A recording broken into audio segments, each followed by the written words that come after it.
প্রিয় দর্শক সবাই কেমন আছেন? চলে আসলাম গুরুত্বপূর্ণ আবহাওয়ার খবর নিয়ে। আগামী 24 ঘন্টার মধ্যেই দেশের উত্তর পশ্চিমের অনেক এলাকায় বজ্র বিদ্যুৎ সহ ঝড় বৃষ্টিপাতের সম্ভাবনা। এছাড়া দেশের পূর্ব অঞ্চলের দিকেও বজ্র বিদ্যুৎ সহ ঝড় বৃষ্টিপাতের সম্ভাবনা রয়েছে।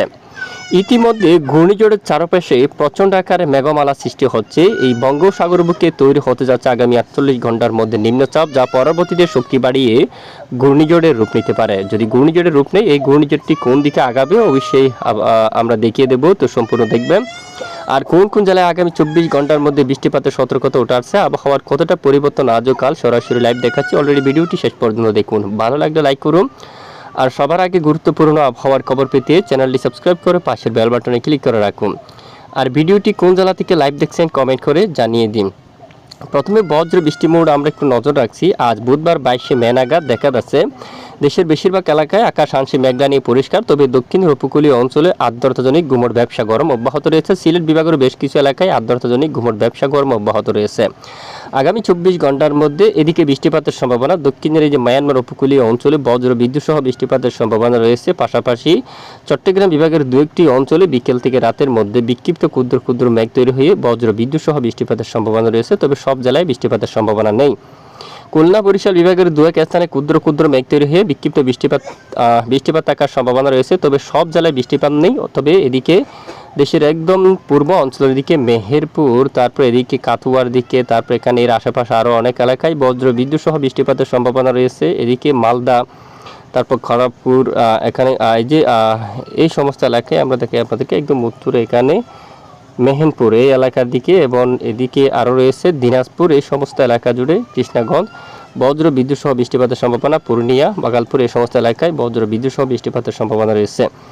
এবং আগামীকাল থেকে যদি আরও একটু দেখি আমরা, আগামী 24 থেকে 48 ঘন্টার মধ্যে দেশের উত্তর পূর্ব ভারতের উপর বৃষ্টিপাতের সম্ভাবনা রয়েছে এই সমস্ত জেলাগুলোর উপর। পূর্ণিয়ার দিকে বাংলার উপর তুলনামূলক বৃষ্টির মাত্রা কম থাকতে পারে। কিছু কিছু এলাকায় হঠাৎ মেঘ তৈরি হয়ে কিছুটা বজ্র বিদ্যুৎ সহ বৃষ্টিপাত থাকতে পারে। আগামীকাল 23শে মে থেকে সমুদ্র অঞ্চল থেকে জলীয় বাষ্প বাতাস প্রবেশ করছে, বিশেষ করে পাহাড়ি অঞ্চলের দিকে, যার কারণে মায়ানমার এবং এখানে চট্টগ্রাম বিভাগের পূর্ব দিকে কিছু কিছু এলাকায় বজ্র বিদ্যুৎ সহ ঝড় বৃষ্টিপাতের সম্ভাবনা থাকবে।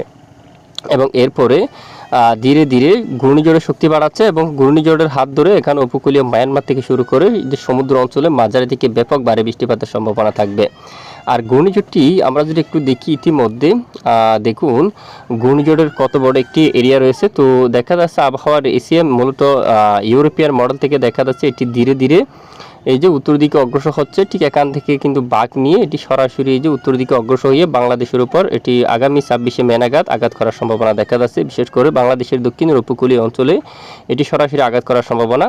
এরই মাঝে রয়েছে টেকনাফ এবং কক্সবাজার সেন্ট মার্টিন এলাকা, নাইকনচিডি, চকরিয়া, কুতুবদিয়া, মহেশখালী, চট্টগ্রাম এবং উপকূলীয় অঞ্চল এবং হাটহাজারী, রাঙ্গামাটি, পরিচিত উপজেলা, সন্দ্বীপ, হাতিয়া সব জেলার উপর এটি আসতে পড়ার সম্ভাবনা দেখা যাচ্ছে। এবং ঘন্টায় কত কিলোমিটার বাতাসের গতিবেগ যদি আমরা একটু ম্যাপে দেখি, ঘন্টায় প্রায় 75 বা 80 কিলোমিটার বেগে দক্ষিণের উপকূলীয় অঞ্চলে দমকা বা ঝড় বাতাস থাকার সম্ভাবনা। তবে এর শক্তিমাত্রা আরও কিন্তু বৃদ্ধি পাবে, প্রায় 100 কিলোমিটার পর্যন্ত পার হয়ে যাবে যদি ঘূর্ণিঝড়টি তৈরি হয়ে থাকে।